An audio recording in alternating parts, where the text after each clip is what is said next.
রাজনৈতিক সমঝোতা ব্যর্থ হবার পর এখন মানুষের চোখ তিনটি পক্ষের দিকে। একটি হচ্ছে সরকার, একটি হচ্ছে বিএনপি, আরেকটি হচ্ছে জামাত ইসলাম।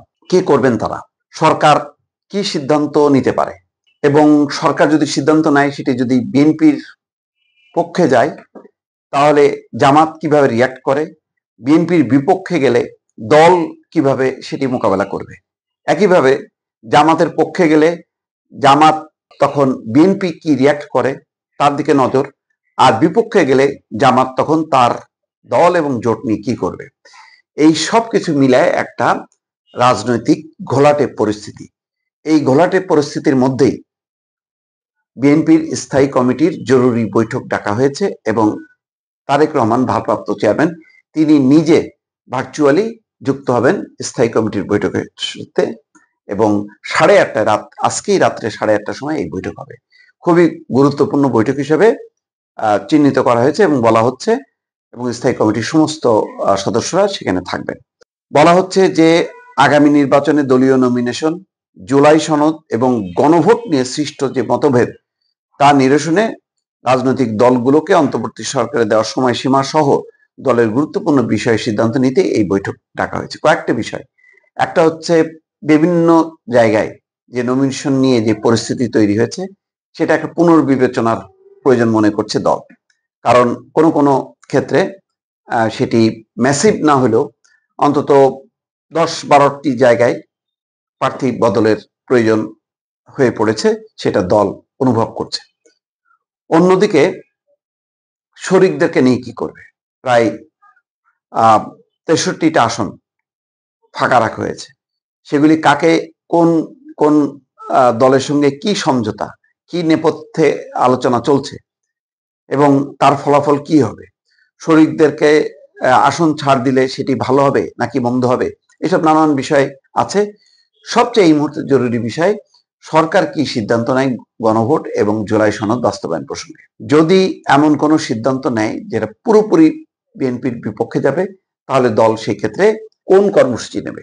দলের এখন পর্যন্ত মনোভাব হচ্ছে যে কোনো মূল্যে ইউনূস সরকারকে সমর্থন করে যাওয়া নির্বাচন পর্যন্ত, কারণ নির্বাচন না হওয়া পর্যন্ত বিএনপি মনে করছে যে একটা অস্থিতিশীল পরিস্থিতি, যেই পরিস্থিতি একদম সম্পূর্ণ উল্টে যেতে পারে। তো এই পরিস্থিতি রোখার জন্য কোনোভাবেই সরকারের সাথে বিরোধ হোক বিএনপি, সেটা দল চায় না। বিএনপি চায় না, তারেক রহমান তো চায় না, বেগম খালেদা জিয়া অবশ্যই না। কিন্তু যদি পরিস্থিতি এমন হয় নির্বাচনের আগে গণভোট, জুলাই সনদ বাস্তবায়নের এমন কিছু পদক্ষেপ নেওয়া হয়, তাহলে সেই ক্ষেত্রে দল কি চুপ করে থাকবে? এটা একটা বড় প্রশ্ন।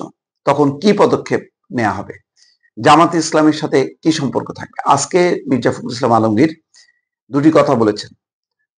একটি কথা বলেছেন যে নির্বাচন পিছিয়ে দেওয়ার ষড়যন্ত্র চলছে, আরেকটি কথা বলেছেন যে স্বাধীনতা বিরোধী চক্র স্বাধীনতা মুক্তিযুদ্ধকে ভুলিয়ে দেওয়ার চেষ্টা করছে।